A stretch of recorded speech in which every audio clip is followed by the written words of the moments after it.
प्रभु यीशु मसीह के सामर्थ्य और जलाली नाम में मैं आप सभी का स्वागत करता हूँ। आज हम पवित्र शास्त्र के पवित्र वचनों से सीखने की कुछ कोशिश करेंगे। आज का वचन है मीका की पुस्तक, उसका 4 अध्याय और उसके 5 पद। उसमें लिखा है, सब राज्य के लोग तो अपने अपने देवता का नाम लेकर चलते हैं, परंतु हम लोग अपने परमेश्वर यहोवा का नाम लेकर सदा सर्वदा चलते रहेंगे। प्रियो, हमें आज प्रभु यीशु मसीह का परमेश्वर का वचन आज हमें सिखाना चाहता है कि हम सभी जाति के लोग अपने अपने परमेश्वर का नाम ले सकते हैं, जिनके कोई परमेश्वर ही नहीं है, जो परमेश्वर को पूछते भी नहीं। वो तो पत्थरों की मूर्तों को पूछते हैं और उनके नाम से चलते हैं, लेकिन हम लोग जीवित परमेश्वर की आराधना करते हैं।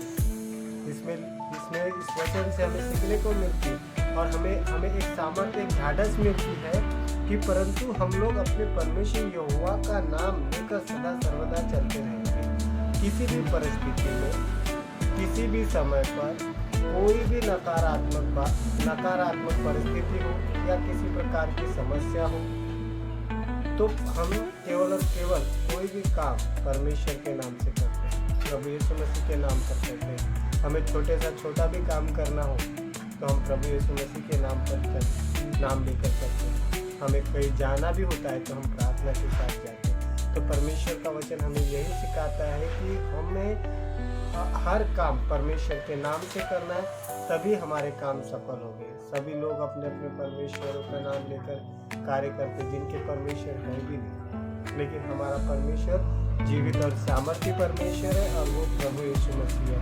तो प्रियो, हमें प्रभु यीशु मसीह का नाम लेकर ही चलना चाहिए, तभी हम आगे बढ़ सकते हैं। परमेश्वर का वचन हमें बुरी बातों से, बुरे विचारों से और बुरे कामों से बचाता है।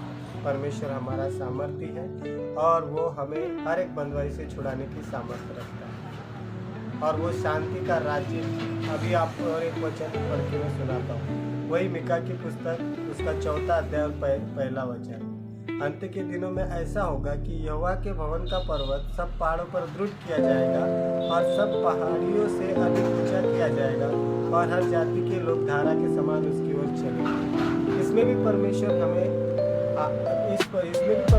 बताना चाह रहा है कि हम कई बार चिंता करते हैं कि ये लोग प्रभु यीशु मसीह पर विश्वास क्यों नहीं करते, उसके पास क्यों नहीं आते। हमारी जो सोच है वो सीमित है, हमारी जो दृष्टि है वो एक दायरे में देखती है।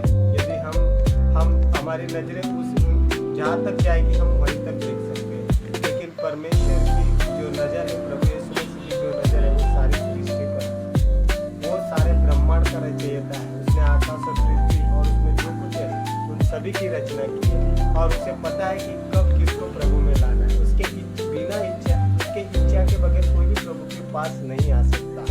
और अंत के दिनों में ऐसा होगा कि परमेश्वर का राज्य पहाड़ पर स्थापित किया जाएगा और धारा के समान लोग प्रभु यीशु मसीह के पास आएंगे, और ऐसा हो रहा है। आप प्रत्येक देश में, आप पूरे संसार में देख लीजिए, प्रभु यीशु मसीह के लोग आपको छोटे से छोटे गांव में मिलेंगे। ऐसा कोई गांव नहीं होगा जब प्रभु का सुसमाचार नहीं पहुंचा। सभी लोग प्रभु यीशु मसीह को जानते हैं, और कई लोग प्रभु यीशु मसीह के रोज प्रतिदिन प्रभु यीशु मसीह के पास लाखों लोग आते हैं। तो हमें ये चिंता करने की जरूरत नहीं है कि हम अकेले हैं, हमारे गांव में हम अकेले हैं, हमारे घर में हम अकेले हैं। ये सोचने की आवश्यकता नहीं।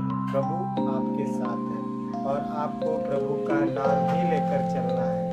कोई कुछ भी बोले, परमेश्वर के सामर्थ्य वचन के द्वारा चलिए। किसी से डरने की जरूरत नहीं, क्योंकि यहोवा हमारा चरवाहा है और हमें कोई घाटी नहीं होने देगा। वो हमें घोर अंधकार की तराई से होकर लेकर चलेगा तो भी, और हमें कोई हानि नहीं। भजन संहिता 23 उसका 1 अध्याय, यहोवा मेरा